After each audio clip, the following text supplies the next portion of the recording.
Amigos e amigas, canal do Xavier, eu sou o Xavier. Hoje, dia 5 de maio, é o Dia Internacional da Língua Portuguesa. Eu acabei de ler uma matéria agora sobre o Sri Lanka, que é um país lá da Ásia, né? Que inclusive nos Lusíadas de Camões, você tem lá, né, as armas e os barões assinalados, que da ocidental praia lusitana, por mares nunca dantes navegados, passaram ainda além da Taprobana. Taprobana é o Sri Lanka. Em perigos e guerras esforçados, mais do que prometia a força humana, e entre gente remota edificaram o novo reino que tanto sublimaram. Gente remota, porque os habitantes daquela região da Ásia eram remotíssimos de Portugal, né?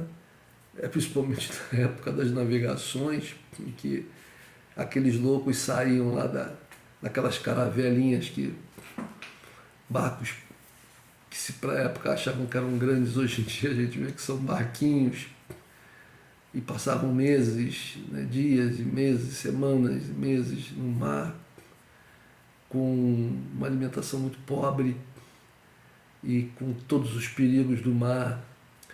Gente muito corajosa, né, sem dúvida nenhuma, mas também muito louca, muito gananciosa, muito ignorante do que poderia vir a lhes acontecer. Bom, mas foi por causa dessa gente imprevidente, digamos assim, aventurosa, aventureira, que o português se espalhou pelo mundo. Então nós temos hoje 9 países de língua oficial portuguesa: Brasil, Portugal, Angola, Moçambique, Guiné-Bissau, Guiné Equatorial, São Tomé e Príncipe, Cabo Verde, Timor-Leste. 9 países. Fora lugares do mundo, eu até anotei aqui, que o português é falado, né? Bom, Macau na China é um lugar muito conhecido, né? Existem ainda pessoas em Macau que falam português, né? É interessante porque o Brasil mesmo, não só Portugal, deveria dar uma importância, uma atenção maior para essas comunidades do antigo Império Português que existem ainda, principalmente no Oriente, e que as pessoas têm ali uma lembrança que se fala português, uma parte da comunidade fala português, né? Existe toda uma tradição ainda de coisas de origem portuguesa, e o Brasil poderia aproveitar isso até para criar ali fazer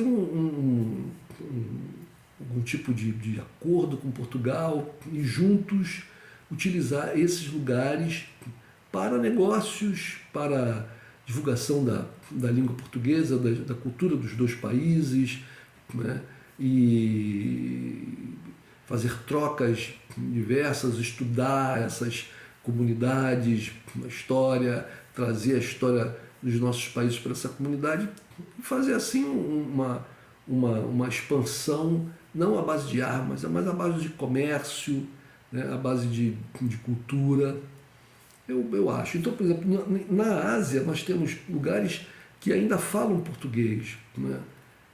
Macau na China, eu já falei, Damão de Uigoa na Índia, Malacca na Malásia, Ilha das Flores na Indonésia, Batticaloa no Sri Lanka e Ilhas ABC que é bem pertinho aqui no Caribe, aqui na América Central. E sem contar também outros países onde existe uma comunidade lusitana grande, como a Venezuela, por exemplo. A África do Sul tem, né? Uma comunidade grande. A Guiana tem uma comunidade, e o Uruguai também. O Uruguai tem uma influência muito forte do Brasil ali por causa da fronteira, né, no Rio Grande do Sul com o Uruguai, mas também houve uma migração portuguesa para o Uruguai significativa. Muitos uruguaios são de origem portuguesa. Então, a população do Uruguai é uma população pequena, são 3,5 milhões de habitantes. Quer dizer, estando o Uruguai ladeado com um país como o Brasil de 220 milhões de falantes em português, é óbvio que no Uruguai se fale português também, né? A Guiana também deve sofrer uma influência considerável, não tanto como o Uruguai, mas considerável do Brasil, né? Sem contar com as comunidades de imigrantes, tanto de portugueses como de brasileiros, né? Se os portugueses durante muito e muito tempo migraram para o mundo inteiro, nos séculos XX e até no século XXI, os brasileiros começaram a migrar também para outros países, então você tem grandes comunidades. Nos Estados Unidos e no Canadá existem muitos portugueses e muitos brasileiros. Eu acho também que uma outra política interessante a ser compartilhada entre os países é uma tentativa de aproximação dessas duas comunidades, né, em torno da questão da língua, das raízes históricas e culturais que nós temos, né, Brasil e Portugal. Bom, então, todos nós que falamos português no mundo devemos isso a Portugal, obviamente. E, portanto, eu gostaria aqui de fazer uma menção, já fiz uma menção àquele que foi assim, uma espécie de um balizador da língua, Luís Vaz de Camões. Gostaria de falar de outros, rapidamente, citar alguns escritores da língua portuguesa, como Fernando Pessoa. Acho que não poderia deixar de citar Fernando Pessoa. Qualquer pessoa que se interesse pela língua portuguesa deve ler Fernando Pessoa. E da parte de Portugal, eu sugeriria mais um, na modernidade, o Saramago, o José Saramago. Aqui no Brasil nós temos o Machado de Assis, fantástico Machado de Assis, também um balizador do português aqui no Brasil, né, da escrita no Brasil, da literatura no Brasil. É bom lembrar, essa é uma menção importante a fazer, que existe uma língua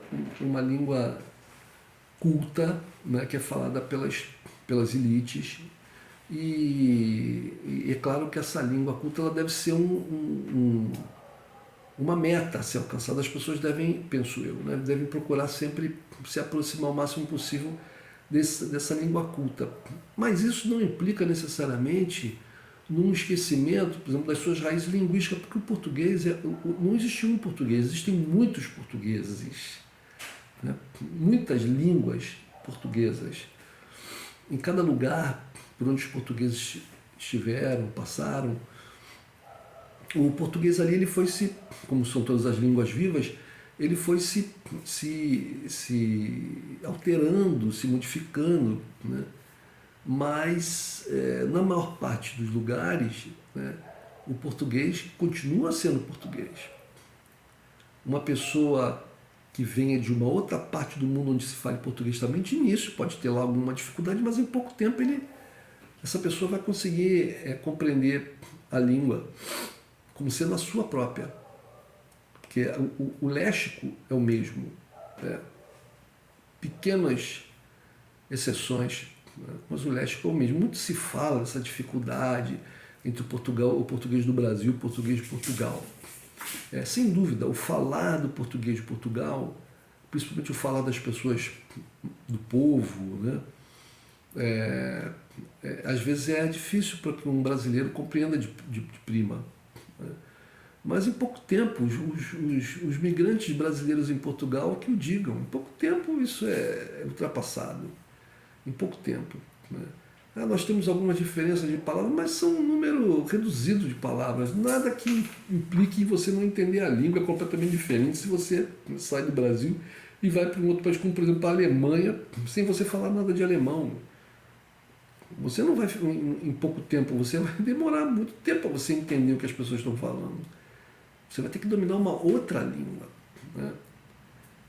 Não é o caso do falante português em qualquer lugar do mundo. Isso vale para os países da África, vale para o Timor-Leste, vale para todos os países do mundo. Bom, então, fazendo essa ressalva de que, porque tem havido algumas discussões, alguns desentendimentos com relação a essa questão da língua que se fala e que existe uma maneira correta de falar a língua, né? Recentemente tem havido muitas reclamações, aí, na mídia pelo menos, de brasileiros que reclamam que em Portugal se cobra muito, tem, algumas pessoas cobram que esses brasileiros falem português europeu. Eu acho até interessante essa questão do português europeu.